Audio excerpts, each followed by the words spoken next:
Hello everyone, welcome back to my channel the Monika Pandey.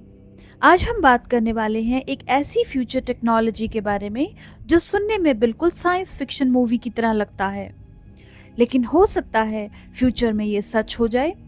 क्या आपने कभी सोचा है कि अगर कोई इंसान मर जाए तो क्या उसे फ्यूचर में वापस जिंदा किया जा सकता है, जैसे कि हम मूवीज में देखते हैं? क्रायोनिक्स। आज हम डिस्कस करेंगे कि कैसे साइंटिस्ट फ्रोजन डेड बॉडीज को फ्यूचर में रिवाइव करने की कोशिश कर रहे हैं और क्या ये पॉसिबल है, और अगर हाँ तो कैसे। तो बिना टाइम वेस्ट किए चलिए शुरू करते हैं। So our today's topic is cryonics. Cryonic एक ऐसा प्रोसेस है जिसमें किसी के मरने के बाद उसकी बॉडी या सिर्फ ब्रेन को एक्सट्रीमली लो टेम्परेचर यानी कि -196 डिग्री सेल्सियस पर प्रिजर्व किया जाता है। और इस टेक्नोलॉजी के पीछे आइडिया ये है कि फ्यूचर में जब टेक्नोलॉजी इतनी एडवांस हो जाएगी तब उन्हें वापस जिंदा कर सकें और मरने का रीज़न जैसे कि कैंसर, ओल्ड एज, ये भी क्योर हो सके।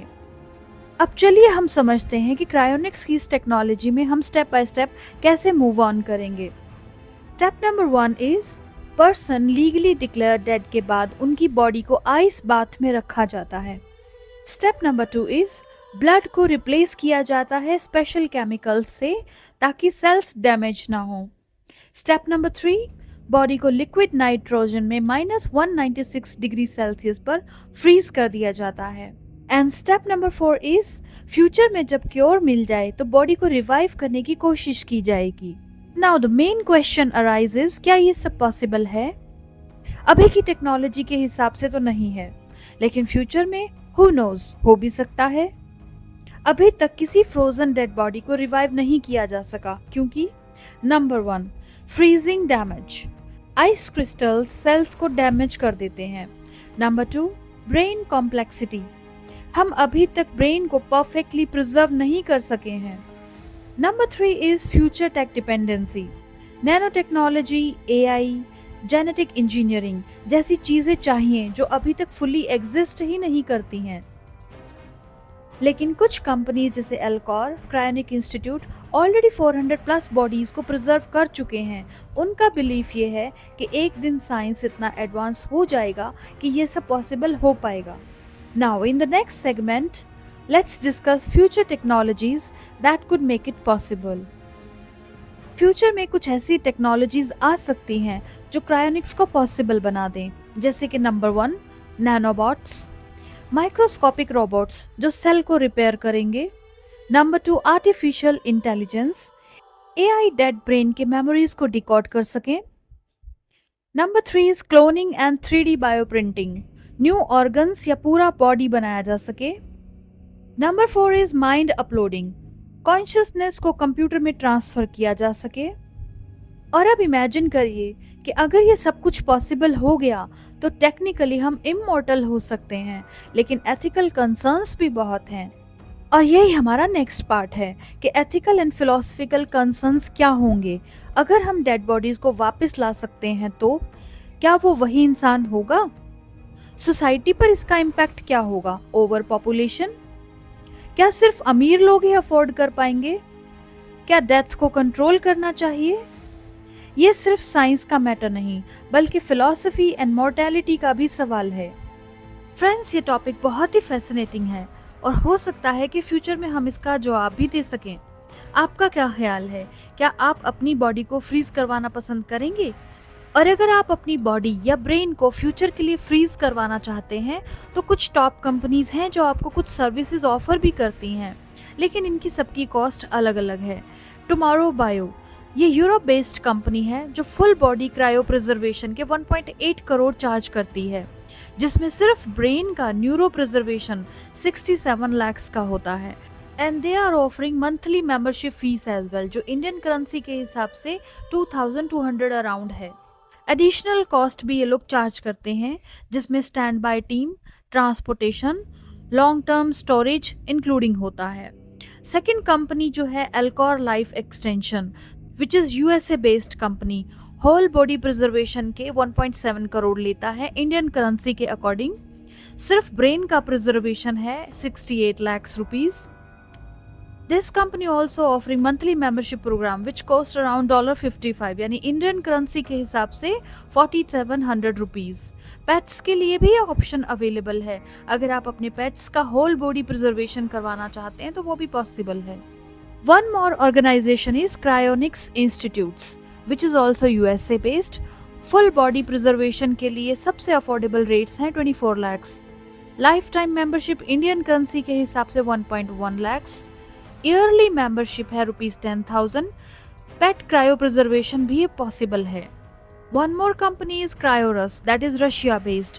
Whole body preservation 39 lakhs, brain only 20 lakhs, no life insurance option, upfront payment needed. Australia based एक और कंपनी है southern cryonics. Whole body preservation का 1.3 करोड़। ईयरली फीस है इंडियन करेंसी के हिसाब से 30,000। इंटरेस्टेड पार्टीज लाइफ इंश्योरेंस से पेमेंट करना पसंद करते हैं। ज़्यादातर कंपनियां लाइफ इंश्योरेंस को एक्सेप्ट करती हैं जिससे आप मंथली प्रीमियम भी भर सकते हैं। रिवाइवल कॉस्ट अभी अननोन है क्योंकि ये फ्यूचर की टेक्नोलॉजी है। फ्यूचर में रिवाइवल का खर्चा अभी फिक्स नहीं है, लेकिन कंपनीज क्लेम करती हैं कि अनयूज्ड फंड्स वापस मिल सकते हैं। पेट प्रिजर्वेशन एल्कोर, क्रायोनिक्स इंस्टीट्यूट्स और टुमारो बायो पेट्स को भी फ्रीज करते हैं। और इतनी जानकारी मिलने के बाद अगर आप सीरियसली इसको कंसीडर कर रहे हैं तो पहले आप कंपनी से डायरेक्ट कांटेक्ट करें क्योंकि लोकेशन, स्टैंड बाय टीम्स और लीगल फॉर्मेलिटीज का रोल इसमें होता है। वर्ल्ड वाइड अभी तक 500 प्लस बॉडीज को क्रायो प्रिजर्व किया जा चुका है, जिसमें से 250 प्लस तो एल्कोर में ही है। कुछ फेमस सेलिब्रिटीज जिनकी डेड बॉडीज को क्रायोनिक्स के लिए फ्रीज किया गया है, उनके नाम कुछ इस तरह हैं। नंबर 1 जेम्स बेडफोर्ड 1967 पहला क्रायोनिक पेशेंट। ये साइकोलॉजी के प्रोफेसर थे और एक ऑथर थे जिनकी cause of death kidney cancer था। 1967 में एल्कोर लाइफ एक्सटेंशन फाउंडेशन ने इन्हें फ्रीज किया। अभी भी एल्कोर एरिजोना में ये प्रिजर्व्ड हैं। Number 2 is Ted Williams 2002 baseball legend. Boston Red Sox के लेजेंडरी प्लेयर। कार्डियक अरेस्ट से इनकी डेथ हुई थी। क्रिमेशन का ऑर्डर था लेकिन उनके बेटे ने एल्कोर में इन्हें फ्रीज करवाया। नेक्स्ट एग्जाम्पल है Hal Finney 2014 bitcoin pioneer. Software developer थे और सातोशी नाकामोटो का पहला बिटकॉइन ट्रांजैक्शन रिसीवर थे। इनका सिर्फ एल्कोर में ब्रेन फ्रीज हुआ है। नेक्स्ट एग्जाम्पल है FM 2000। इनका रियल नेम है फेरेडियम M. एस्फेंडियरी। फ्यूचरिस्ट थे, ओलंपिक एथलीट थे और ट्रांस ह्यूमन बुक के ऑथर थे। पैंक्रियाटिक कैंसर से इनकी डेथ हुई थी और एल्कोर ने सिर्फ इनका हेड प्रिजर्व किया हुआ है। नेक्स्ट एग्जाम्पल है Dick Clair, TV producer 1988, the Carol Burnett show जैसे टीवी सीरियल के राइटर। एड्स कॉम्प्लिकेशंस की वजह से इनकी डेथ हुई। एल्कोर में फुल बॉडी फ्रीज किया हुआ है। नेक्स्ट एग्जाम्पल है डोरा केंट 1987, एल्कोर कंट्रोवर्शियल केस। इनका बैकग्राउंड ये है कि ये ड्रेस मेकर थी और एल्कोर बोर्ड मेंबर की माँ थी। इनका न्यूमोनिया एंड अल्जाइमर डिजीज की वजह से डेथ हुआ।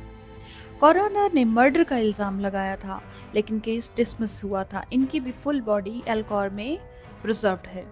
और एग्जाम्पल है Robert Ettinger, father of cryonics.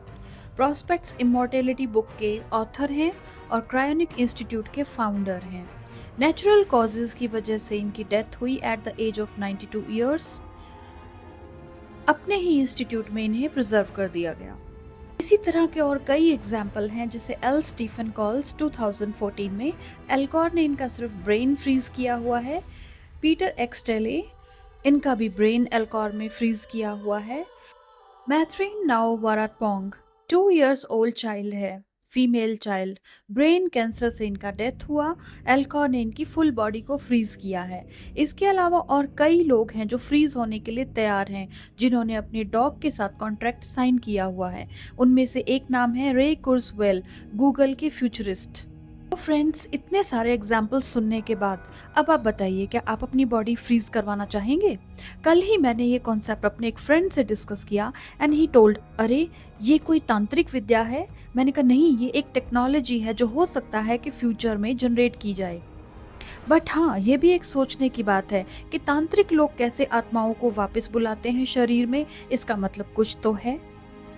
Well, joke apart, अगर आपसे पूछा जाए कि क्या अपनी आत्मा को आप वापस शरीर में डालना चाहेंगे जो कि कई सौ साल फ्रीज किया हुआ है, पर अगर कोई मुझसे पूछे कि क्या मैं भी क्रायोनिक्स करवा के फ्यूचर में जिंदा होना पसंद करूंगी, तो why not, but it depends. अगर मुझे फ्रीज करवा दिया गया तो ओ यस, सेकंड चांस मिलेगा। इमेजिन 100 साल के बाद हम उठे, कैंसर का क्योर मिल गया हो, एआई ने सब डिजीज ही खत्म कर दिए हो, तो मस्त लाइफ कितना अच्छा होगा। अगर फ्यूचर में टाइम ट्रेवल या डिजिटल इमॉर्टैलिटी पॉसिबल हुआ तो मैं भी उनमें से एक शामिल हो सकती हूँ। साइंस को सपोर्ट करने का मौका मिलेगा, मेरा बॉडी एक एक्सपेरिमेंट बन जाएगा। फ्यूचर के लोग देखेंगे कि 21st सेंचुरी के लोगों का ब्रेन कैसा होता था, बट फिर भी डर लगता है। रिवाइवल 100% पक्का नहीं है, क्या पता मेरा बॉडी फ्रीज में पिघल जाए और फ्यूचर के लोग बोले कि ये 2025 के लोग हैं, इन्हें क्यों रिवाइव करना। एथिकल कंफ्यूजन भी है, अगर मैं वापस आ भी गई तो क्या मेरी फैमिली होगी, and what about my bank account, property, क्या मैं लीगली जिंदा भी होंगी। कॉस्टली एफ, 1.5 करोड़ का तो ईएमआई भी नहीं भरना आता, और ये लोग कह रहे हैं कि बॉडी फ्रीज करवाओ। वेल, मेरा पर्सनल ओपिनियन, अगर पैसा है और तुम्हें लगता है कि फ्यूचर की टेक्नोलॉजी तुम्हें बचा लेगी तो व्हाई नॉट, पर अगर तुम इसलिए कह रहे हो क्योंकि फोमो है या एलन मस्क ने ट्वीट कर दिया है तो मत करो, क्योंकि डेथ होना भी नेचुरल है। कभी सोचा है कि अगर तुम कभी ना मरे तो अर्थ पे कितना ओवर पॉपुलेशन हो जाएगा। कल लोग मानते हैं कि सोल रिसाइकल होगा, क्रायोनिक्स इसके अगेंस्ट भी हो सकता है। The nutshell, I just want to say, immortality का ड्रीम अच्छा है, पर जिंदगी को पूरा जीना भी सीखो। फ्रीज करवाओ या ना करवाओ, प्रेजेंट मोमेंट को डेफिनेटली एंजॉय करो। और पैसा है तो कुछ भी करो, नहीं तो चिल करो। और अगर आपने यहाँ तक इस वीडियो को पूरा सुना है तो अब आप बताइए आपका क्या ख्याल है। हाँ जी, मुझे भी अपने आप को फ्रीज करवाना है, नहीं यार ये सब बकवास है। कमेंट में अपनी राय लिखकर जरूर बताना। Thanks for watching this video, thanks for your valuable time. और अगर आपको ये वीडियो पसंद आया है तो इसे लाइक करना मत भूलें, मेरा चैनल को सब्सक्राइब करें और अपने फ्रेंड्स एंड फैमिली में क्रायोनिक्स के इस वीडियो को शेयर करना ना भूलें।